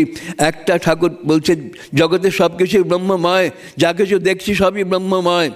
ধরেন ব্রহ্মধামে যায়, তাই হয়? ঘটিটা ঈশ্বর, বাটিটা ঈশ্বর হয় নাকি? নরেন বাইরে ঠাকুরের ঘরে দরজার বাইরে সেই হাজরা মশাইয়ের সঙ্গে কথা বলছেন, বলছি হ্যাঁ ঠাকুর বলছি ঘটিটা ঈশ্বর, বাটিটা ঈশ্বর, আর হাজরাও খুব তাকে তাতিয়ে দিচ্ছে। সেই সময় ঠাকুর ঘর থেকে বাইরে এসে বলছে, কিরে তোদের কি হচ্ছে? যেই শুনেছে এইসব, তখন ঠাকুর চট করে নরেনকে ছুঁয়ে দিয়েছে। এই ছুঁয়ে দেওয়ার পরেই নরেন্দ্রনাথের অদ্ভুত ভাবের পরিবর্তন। সে বাড়িতে ফিরে গিয়ে দেখছে সব কিছুই জীবন্ত চৈতন্যময়। খেতে বসেছে, দেখছে থালা বাটি ভাত সব একেবারে জীবন্ত। ভয় পেয়ে গিয়েছে, দেখছে যা খাবার থালা বাসন সব কিছুই চৈতন্যময়। হেদো পার্কে গিয়ে রেলিংয়ে মাথা ঢুকে দেখছে মাথাটা কি ঠিক আছে, দেখছি চারিদিকে ব্রহ্মময়। এই ঘটিটা ঈশ্বর, বাটিটা ঈশ্বর। শ্রীরামকৃষ্ণের স্পর্শে সেই ঘটিটা ঈশ্বর, বাটিটা ঈশ্বরও সত্য বলে প্রকাশিত হয়েছিল শ্রীরামকৃষ্ণের স্পর্শে। শ্রীরামকৃষ্ণ নরেন্দ্রনাথের মধ্যে সেই শক্তি সঞ্চার করার ফলেই নরেন্দ্রের সেই বিশ্বদর্শন, ব্রহ্মদর্শন, আত্মদর্শন, চৈতন্য অনুভূতি হয়েছিল। নরেন্দ্রনাথ শ্রীরামকৃষ্ণের প্রেমে পড়েছিলেন, ভালোবাসার বাঁধনে ধরা পড়েছে, ভালোবাসার বাঁধন। একদিন শ্রীরামকৃষ্ণের আরেকজন ভক্ত নরেনকে জিজ্ঞেস করেছেন, আচ্ছা ঠাকুরের সম্বন্ধে তোমার মত কী? নরেন সেদিন একটা গান গিয়েছিলেন, প্রেম ধন বিলায় গোরা রায়, চাঁদ নিতাই ডাকে আয় আয়, প্রেম কলসে কলসে ঢালে তবু না ফুরায়। সত্যি সত্যি দক্ষিণেশ্বরের গোরা রায় বিলোচ্ছেন, প্রেম বলো, ভক্তি বলো, জ্ঞান বলো, মুক্তি বলো, দুহাতে বিলোচ্ছেন। এর তুলনা নেই এই শ্রীরামকৃষ্ণ সম্পর্কে বিবেকানন্দের অভিজ্ঞান। দক্ষিণেশ্বরের গোড়ারায় দুহাতে বিলাচ্ছেন। সেই বিলানোর অভিজ্ঞতা তো নরেন্দ্রনাথের নিজের জীবনেই আছে। নিজের জীবনানুভূতিতে তিনি টের পেয়েছেন প্রেম, ভক্তি, জ্ঞান, মুক্তি, তা দিয়ে ভর্তি করে দিয়েছেন শ্রীরামকৃষ্ণ নরেন্দ্রনাথকে। সেই নরেন্দ্রনাথ শ্রীরামকৃষ্ণের কাছে তার পরীক্ষা। এবার শ্রীরামকৃষ্ণ নরেনকেও বাজিয়ে নিচ্ছেন। নরেন শ্রীরামকৃষ্ণের কাছে এসেছেন, শ্রীরামকৃষ্ণ অন্যদিকে তাকিয়ে বসে আছেন, যেন কাছে নরেন আসেনি। যে নরেনকে দেখবার জন্যে শ্রীরামকৃষ্ণ ছুটে ছুটে যাচ্ছেন। কয়েকদিন নরেনকে দেখতে না পেলে তিনি ব্যাকুল হয়ে কাঁদছেন। বাবুরাম মহারাজের স্মৃতি, রাত্রির বেলায় বাবুরাম মহারাজ বাইরে ঘুমিয়ে আছেন, ঠাকুর কাপড়খানা বগলে করিয়ে তার বিছানার পাশে ঘুরছেন আর বলছেন, হ্যাঁ তোমরা কি ঘুমুলে? বলে কেন? এই দক্ষিণেশ্বরে এই সিমলেতে নরেন আছে, সে অনেক দিন আসেনি, তাকে দেখতে না পেয়ে আমার বুকের ভেতরটা গামছা নিংড়ুচ্ছে, তোমরা কি তাকে খবর দিতে পারো? বাবুরাম ভাবছে এত, তখন প্রথম বাবুরাম নরেনকে চিনত না, বলছে এত মানুষ এই ভালো মানুষটাকে এত কষ্ট দিচ্ছে। সেই যে নরেনের জন্য শ্রীরামকৃষ্ণ তার অদর্শনে ব্যাকুল, যার দর্শনে তিনি বিহ্বল, দূর থেকে নরেন্দ্রনাথ আসছেন, তাকে দেখেই নরেন নরেন ন বলতে বলতেই সমাধিস্থ। এত যার নরেনের প্রেমে ব্যাকুলতা, নরেনকে দেখবার জন্য তিনি ছুটে গিয়েছেন ব্রাহ্ম সমাজের সেই সভায়, যারা ঠাকুরকে অনেকেই পছন্দ করতেন না।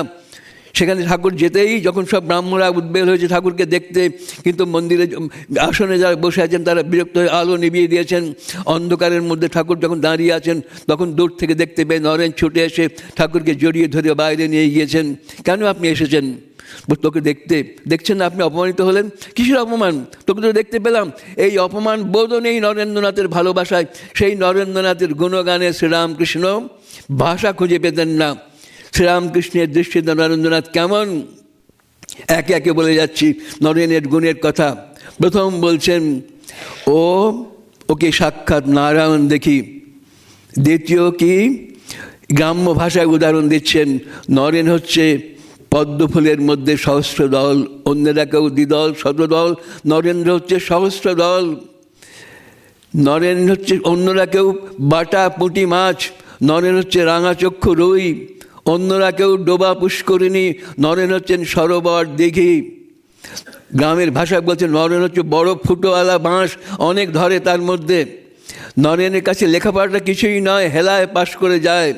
নরেন ব্রাহ্ম সমাজে যায়, কিন্তু সেরকম নয়, ও যে ঠিক ব্রহ্মজ্ঞানী। নরেন যখন ধ্যান করতে বসে, ধ্যানে রাত কেটে যায়, কোনো হুঁশ থাকে না। নরেন ঘুমোলে পরে চোখের মাঝখানে জ্যোতি দেখে। বলছেন কেশবের মধ্যে যে একটা শক্তিতে সেই জগৎ মাত করেছে, নরেনের মধ্যে সেরকম 18টা শক্তি আছে। তারপরেই বলছেন কেশব, বিজয়, এদের মধ্যে জ্ঞানের দ্বীপ জ্বলছে, কিন্তু নরেনের মধ্যে জ্ঞান সূর্য উদিত হয়ে তার ভেতরের মায়াপাশকে চিরদিনের মতো খণ্ডিত করছে। বলছেন মায়া নরেনকে বাঁধতে পারে না, নরেন এত বড় হয়ে যায়, মায়ার বাঁধনে পারে চলে যায়, মায়ার দড়ি নরেনকে বাঁধতে পারে না। তারপরে শেষের দিকে আরও চমৎকার কথা বলছেন, ও হচ্ছে আমার শ্বশুর ঘর। তারপরে চরম কথা, ও পুরুষ আমি প্রকৃতি, এবার ওর জন্যই আমার আশা। এই শেষ কথাটা খুব ভাববার, কিন্তু সময় নেই, এইটা নিয়েই শুধু বলা যায়।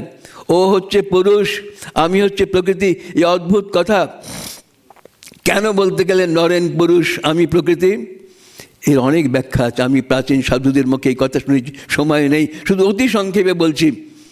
শুধু সাংখ্য তত্ত্বে হচ্ছে পুরুষ নিষ্ক্রিয়, প্রকৃতি সব কিছু করে, সাংখ্য মতে এইটি। কিন্তু এর থেকে বড় তন্ত্রমত, তন্ত্রে বলছেন প্রকৃতি সব, প্রকৃতির ইচ্ছা না হলে পরে একটা গাছের পাতাও নড়ে না। সেই প্রকৃতি, তিনি শঙ্করাচার্য বলছেন শিব যদি শক্তিযুক্ত না হয় তাহলে নচ স্পন্দিতং ভবতি, তার স্পন্দনের ক্ষমতা নেই। শিব সব সব তার বুকের ওপর শক্তিকে নিয়ে আসেন বলেই তালবস্বরের মাথার ওপর একটা হর্ষই দিয়ে সব শিব হয়েছেন। আর শিব হওয়ার কারণ এই শক্তি, শক্তি শিবকে সংযত করেন। তন্ত্রে বলছেন যে শিব শক্তির অধীনে, তং কর্তৃ মহানির্বাণ তত্ত্বে এই শিব শক্তি তত্ত্বের কথা বলা হচ্ছে। স্বয়ং শিব বলছেন তং কর্তৃ কারয়িত্রী করণ গুণময়ী কর্মহেতু স্বরূপা অচিন্তাপি সাকার শক্তিস্বরূপা প্রতিব্যক্তধিষ্ঠান সত্ত্বৈক মূর্তি গুণাতীত নির্দ্বন্দ্ব সত্ত্বৈক মূর্তি তমেকা পরব্রহ্ম রূপেণ সিদ্ধা। এই পরব্রহ্ম রূপিণী যে শক্তি, সেই শক্তি পুরুষকে চালায়, সেই শক্তি শিবকে চালায়। নরেন হচ্ছেন পুরুষ, শ্রীরামকৃষ্ণ হচ্ছেন প্রকৃতি। নিবেদিত একদিন স্বামীজিকে বলেছিলেন, আমার কি মনে হয় জানো, তুমি হচ্ছে শিব আর শ্রীরামকৃষ্ণ হচ্ছেন কালী, অর্থাৎ তুমি পুরুষ, শ্রীরামকৃষ্ণ হচ্ছে শক্তি। নরেন্দ্রনাথ স্বামীজি বললেন, বেশ, তোমার যদি তাই মনে হয় তাই। নরেন স্বীকার করেছিলেন। সেদিন শ্রীরামকৃষ্ণের মুখে শুনেছিলেন ও পুরুষ আমি প্রকৃতি। নিবেদিতবাবু শুনিয়ে দিলেন তুমি শিব আর শ্রীরামকৃষ্ণ কালী। শিব শক্তিয়া যুক্ত, শিবের সঙ্গে যদি শক্তি যুক্ত না হয় তাহলে শিবের স্পন্দনের ক্ষমতা নেই। এই নরেন্দ্রনাথ শ্রীরামকৃষ্ণ শক্তিতেই শক্তিমান হয়ে, শ্রীরামকৃষ্ণ শক্তি নরেন্দ্রনাথের মধ্যে সঞ্চারিত হয়েই নরেন্দ্রনাথ বিবেকানন্দ হয়েছিলেন। তার বলেছিলেন কেউ কেউ যদি শ্রীরামকৃষ্ণ না আসতো নরেন একটা বড় উকিল হতো, কিন্তু সে উকিল না হয়ে তিনি বিবেকানন্দ রূপান্তরিত হলেন। কেন? এই শ্রীরামকৃষ্ণ শক্তি তার মধ্যে সঞ্চারিত হয়েছিল।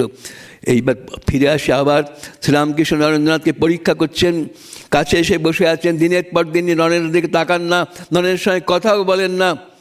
1 মাস এরকম চলার পরে নরেন আসে যায়, আসা বন্ধ করেনি। শ্রীরামকৃষ্ণ একদিন তাকে বললেন, হ্যাঁ রে তুই কী? বলে কেন? এই যে তুই আসিস, তোর সঙ্গে কথা কই না, তোর দিকে তাকাই না, যেন চিনি না, তবু আসিস কেন? তখন এই পরীক্ষা, তখন নরেন বললেন, মশাই আমি আপনার কথা শুনতে আসি না, আপনাকে ভালোবাসি, না দেখে থাকতে পারি না, তাই আসি। তখন ঠাকুর নরেন উঠে নরেনকে বুকে জড়িয়ে ধরে, এই তো আমার নরেন। এইরকম উপেক্ষা যদি কাউকে করতাম সে আর আমার মুখ দেখতো না। এই নরেনকে পরীক্ষা, দ্বিতীয় পরীক্ষা। ঠাকুর একদিন নরেনকে বলেন, দেখ নরেন, মা আমাকে অনেক অনিমাদি শক্তি বিভূতি দিতে চেয়েছিলেন, আমি নিইনি, কিন্তু তুই নিবি, তোকে দিয়ে মা অনেক কাজ করাবেন, এই শক্তি তোর কাজে লাগবে। তখন নরেন বললেন, এই শক্তিতে কি ভগবান লাভ, ঈশ্বর লাভ হবে? ঠাকুর বললেন, তা হবে না, তবে ঈশ্বরের কাজ হবে। তখন নরেন বললেন, যতদিন আমার ঈশ্বর লাভ না হচ্ছে তোমার শক্তিতে আমার কাজ নেই, আগে ঈশ্বর লাভ হোক তারপরে ভাববো। তখন ঠাকুর বুকে জড়িয়ে ধরলেন নরেনকে, দ্বিতীয় পরীক্ষায় পাস। এই তো আমার নরেন, যে সিদ্ধায়ের জন্যে মানুষ পাগল, সেই সিদ্ধায় তাকে আমি যেমন হেলায় ফেলে দিয়েছিলাম বিষ্ঠার মতো, নরেনও সেই সিদ্ধাকে চাইল না, বলে এত তো ভগবান লাভ হবে না। দ্বিতীয় পরীক্ষাতেও নরেন পাস। এইভাবে পরস্পরকে জানাজানির মধ্যে দিয়ে ভালোবেসে পরস্পরের সম্পর্ক ধীরে ধীরে গড়িয়ে চলে। 1886 খ্রিস্টাব্দ, কাশীপুরে আসবার আগেই দক্ষিণেশ্বর আরও ছোট্ট 2টি ঘটনা ঘটে গিয়েছিল। প্রথম, শ্রীরামকৃষ্ণ শুনিয়েছিলেন নরেন্দ্রকে সেই মহাবাণী, জীব শিববাদ। ভগবান শুধু মন্দিরে বা মসজিদে নেই, তিনি আছেন সর্বত্র। শুধু চোখ বুঝেই ভগবানকে দেখা যায় তা নয়, চোখ খুলেও দেখা যায়।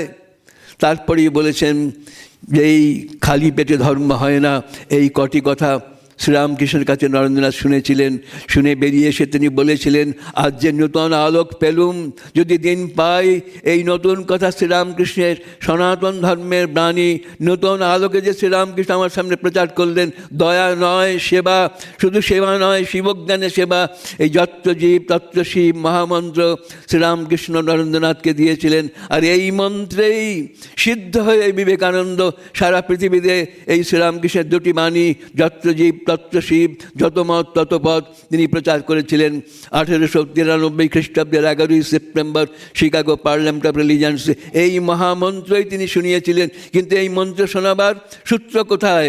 1886 খ্রিস্টাব্দের কাশীপুর উদ্যানবাটিতে শ্রীরামকৃষ্ণের কণ্ঠরোগে আক্রান্ত অন্তিম সময় ঠাকুর একটা কাগজে লিখে দিয়েছিলেন। অদ্ভুত সেই কাগজের প্রথমে হেডিং টাইটেলটা দিচ্ছেন, জয় রাধে প্রেমময়ী। সারা জীবন যিনি কালি করেছেন, আজকে নরেনকে চাপরাস দেবার আগে তিনি লিখলেন জয় রাধে প্রেমময়ী। কেন? শ্রীরামকৃষ্ণের জীবনে যিনি ভাবগঙ্গা যিনি বহন করে বেড়াবেন, তার জীবনে একটা ত্রুটি ছিল। আচার্যের জীবন হবে ত্রুটিশূন্য। নরেন নিত্যকে মানত, লীলাকে মানত না। 1884 নরেনের বাপের মৃত্যু হয়। নরেন বলছেন, নিবেদিতাকে জানাচ্ছে এই সময়কার কথা, মা কালীকে আমি ঘৃণা করেছি, I hated her and her works. আমি মা কালীকে এবং তার লীলাকে আমি ঘৃণা করেছি। আমি 6 বছর সংগ্রাম করেছি তাকে মানব না বলে, আর স্ট্রাগল 6 আওয়ার্স, কিন্তু শেষ পর্যন্ত আই হ্যাড টু সারেন্ডার। কেন? বিকজ অফ হিজ ওয়ান্ডারফুল লাভ। শ্রীরামকৃষ্ণের অদ্ভুত প্রেমের জন্যেই আমি মানতে বাধ্য হয়েছিলাম। দারিদ্র্যে, যন্ত্রণায়, অপমানে, অভাবে ক্লিষ্ট নরেন্দ্রনাথ তার বাপের মৃত্যুর পরে যখন পথে পথে ঘুরছে, এত কষ্ট এত দুঃখ নরেনের জীবনে কেন? শ্রীরামকৃষ্ণই যে নরেন্দ্রনাথকে এনেছেন জীবের দুর্গতি দূর করবার জন্যে।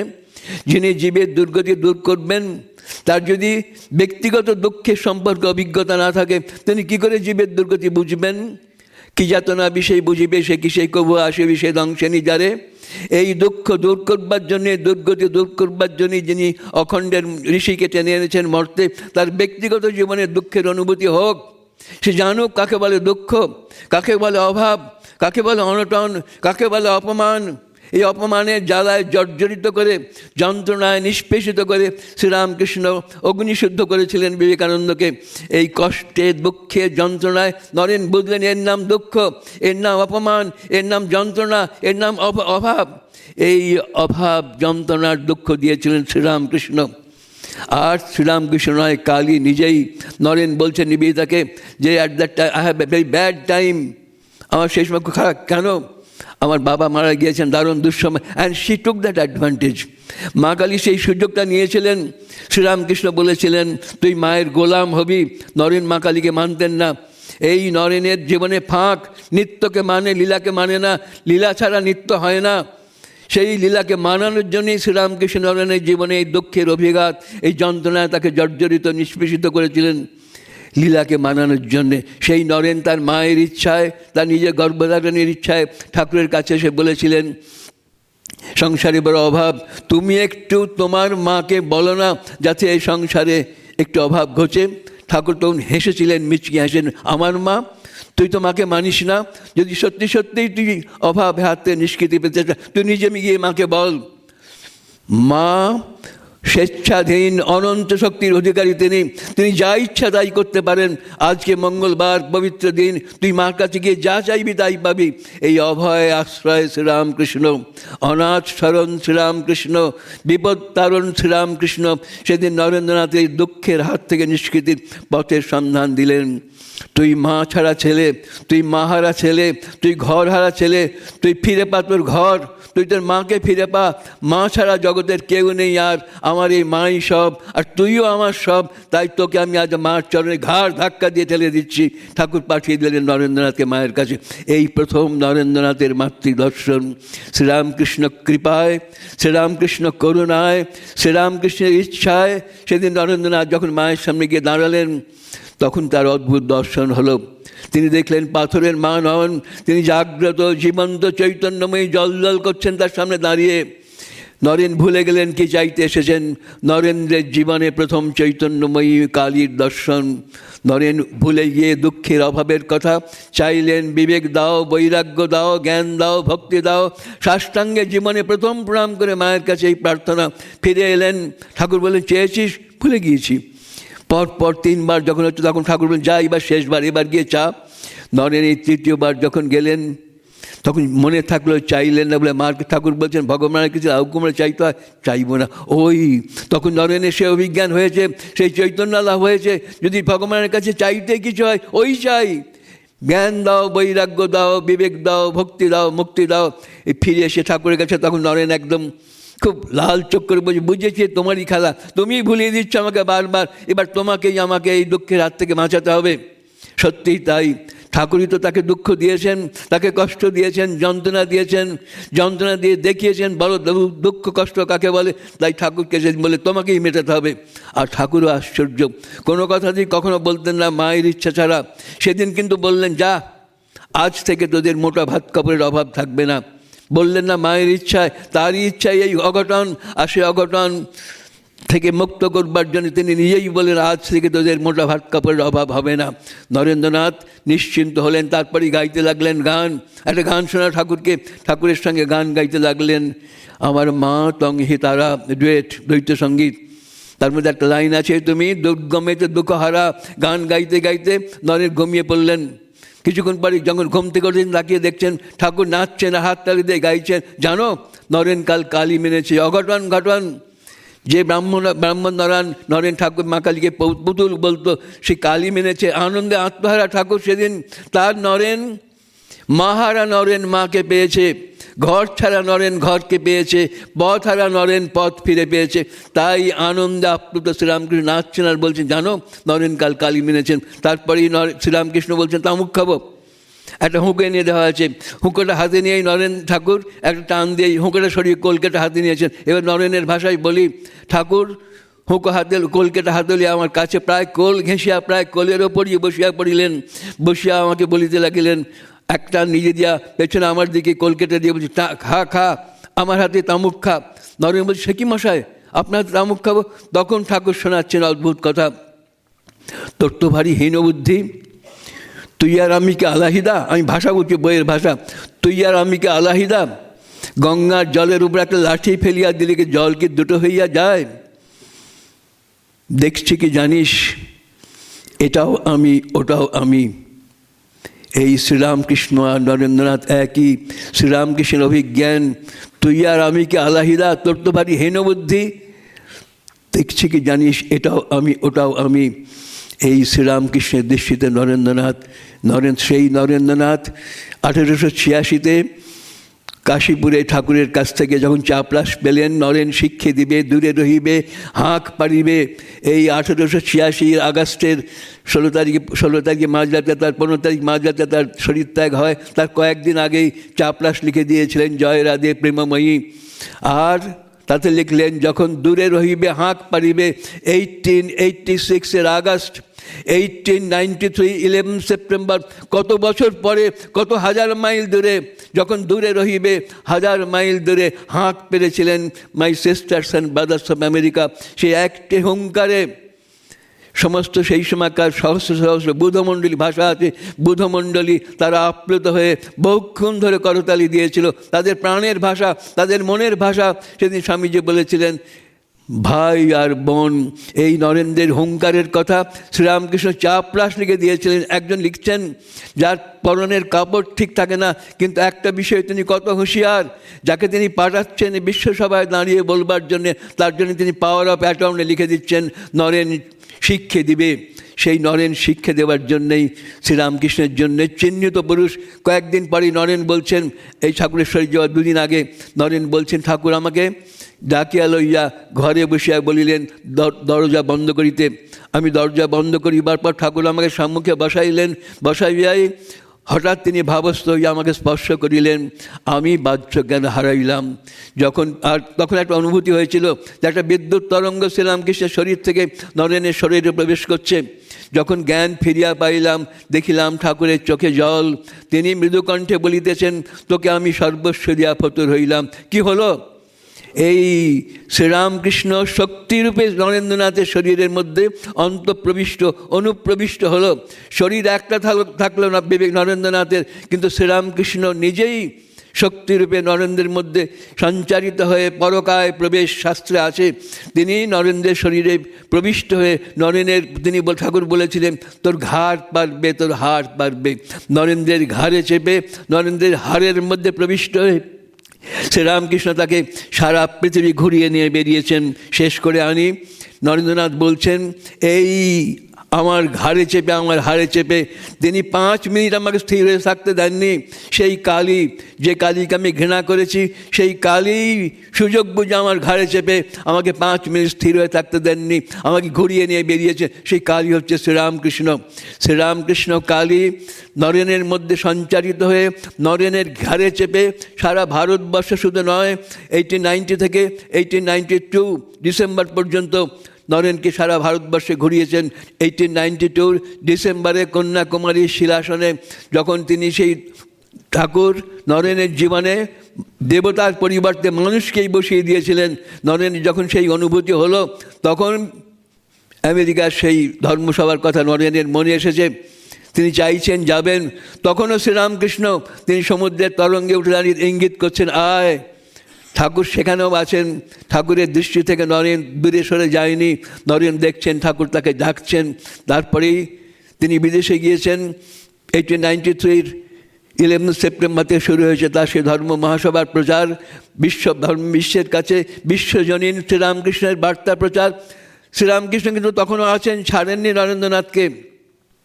একবার এক পাদ্রীরা ঠাকুর নরেনকে বিষ মিশিয়ে কফি দিয়েছিল। তিনি খেতে যাচ্ছেন, ঠাকুর শুনলেন ঠাকুরের মানে, খাসনে বিষ। ঠাকুর নরেনের পেছনে পেছনে স্থূল শরীরে বাদ দিয়েও সূক্ষ্ম শরীরে তার পেছনে। একটা মজার ঘটনা, ছোট্ট ঘটনা, এক জায়গায় মাত্র বেরিয়েছে। একটি মেয়েকে স্বামীজি দশ খুব সুন্দর, তার মুখ দেখে স্বামীজি তাকে ভালো লেগেছিল। তারপরে একদিন দেখছে একটা ভেল, একটা ঘোমটা দিয়ে সেই মেম সাহেব এসেছিল। স্বামীজি ভাবলেন মুখটা একবার দেখি। যেই ঘোমটা তুলছেন দেখছি ঠাকুরের মুখ। স্বামীজি বলছেন, লজ্জায় মরে যাই, আমি সেই মেয়ের মুখটা দেখতে গিয়েছিলাম, দেখছি ঠাকুরের মুখ। ঠাকুর পরীক্ষা করছেন নরেনকে, পেছন যাচ্ছেন, ঘুরে বেড়াচ্ছে। শুধু কি তাই, বক্তৃতা করতে করতে স্টক ফুরিয়ে গিয়েছে। একদিন ঠাকুর নরেন্দ্রনাথ বসে আছেন তার ঘরে, ভাবছেন পরের দিন কী বলবে। দেখছেন ঘরের মধ্যে সূক্ষ্ম শরীরে ঠাকুর এসে দাঁড়িয়ে ডিকটেট করছেন তাকে পরের দিনকে বলতে হবে। এত জোরে ঠাকুর বলেছিলেন। ঘর থেকে যখন বেরিয়ে এলেন, পাশের লোকেরা জিজ্ঞেস করছেন, কার সঙ্গে কথা বলছিলেন? নরেন্দ্র চুপ, কি বলবে। এই শ্রীরামকৃষ্ণের নরেন্দ্রনাথকে শেষ মুহূর্ত পর্যন্ত শ্রীরাম ঠাকুর ধরেছিলেন। নরেন বলছেন, ঠাকুর আমার হাত ধরে আছেন শেষ পর্যন্ত। তিনি হাত ছাড়েননি। হাত ছেড়েছিলেন কখন? একেবারে শেষ সময়। এই শ্রীরামকে আমি শেষ করি। শ্রীরামকৃষ্ণ বলেছিলেন, দেখছি কি জানিস, এটাও আমি ওটাও আমি, তুই আর আমি কি আলাহিদা। সেই কথাই স্বামীজি শোনাচ্ছেন তার কবিতায়, বিখ্যাত কবিতায়, গাই গীত শোনাতে তোমায়, ভালো মন্দ নাহি গণি লোকনিন্দা যশ কথা। ছেঁটে কেটে বলছি, আছো তুমি পিছে দাঁড়াইয়ে, তাই দেখি তবে হাসি মুখ। তারপরে সেই কথা তিনি জানাচ্ছেন, তুমি আঁখি মম তব রূপ সর্বঘটে, তুমি আমার চোখ, আমি যা কিছু দেখছি সব তুমি আঁখি মম তব রূপ সর্বঘটে। এই শ্রীরাম বিবেকানন্দের বিশ্বরূপ দর্শন, তব রূপ সর্বঘটে। শাস্ত্রে বলছে, যত্র নেত্র পরে তত্র কৃষ্ণ স্পরে, যে রাম দশরথকে বেটা, ও রাম ঘট মে লেটা।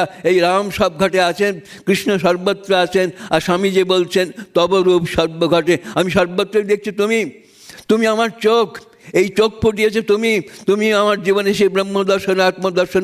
এর ব্যাখ্যা, তুমি আমার জীবনে সেই আত্মদর্শন ব্রহ্মদর্শন। তাই তো বলছি, তুমি আঁখি মম তব রূপ সর্বঘটে, যেদিকে তাকাই তুমি আসো। শ্রীরামকৃষ্ণ সর্বভূতে আছে, এই বিশ্বরূপ দর্শন নরেন্দ্রনাথের, তব রূপ সর্বঘটে।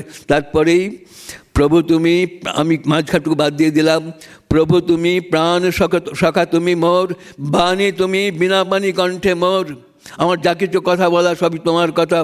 প্রভু তুমি প্রাণ সখা তুমি মোর, বাণী তুমি বিনা পানি কণ্ঠে মোর। তারপরে চরম কথা উনি বলেছিলেন, এটাও আমি ওটাও আমি। ইনি বলছেন, কভু দেখি আমি তুমি আমি মিলে গেল। ঠাকুর বলছেন, তুই আর আমি কি আলাদা? ওটাও আমি। আর বিবেকানন্দ স্বামী বলছেন, কভু দেখি আমি তুমি, তুমি আমি। শ্রীরামকৃষ্ণই বিবেকানন্দ, বিবেকানন্দই শ্রীরামকৃষ্ণ। তারপরেই ঠাকুর বলছেন, তা মা বই তো আর কিছু নয়, এই মা কালীই শ্রীরামকৃষ্ণ, মা কালীই বিবেকানন্দ। আজকে এই শ্রীরামকৃষ্ণের বিবেকানন্দের অন্তিম পর্যায়ে এই কথাই স্মরণ করি। শ্রীরামকৃষ্ণ কালী, বিবেকানন্দ কালী, মা শারদা কালী, এই ত্রয়ীর চরণে সাষ্টাঙ্গ প্রণাম জানিয়ে এই প্রার্থনা করি। বিবেকজানন্দ নিমগ্ন চিত্তম, বিবেকদানৈক বিনোদশীলম, বিবেক ভাষা কমনীয় কান্তিম, বিবেকিনম তম সততং নমামি। নমস্কার।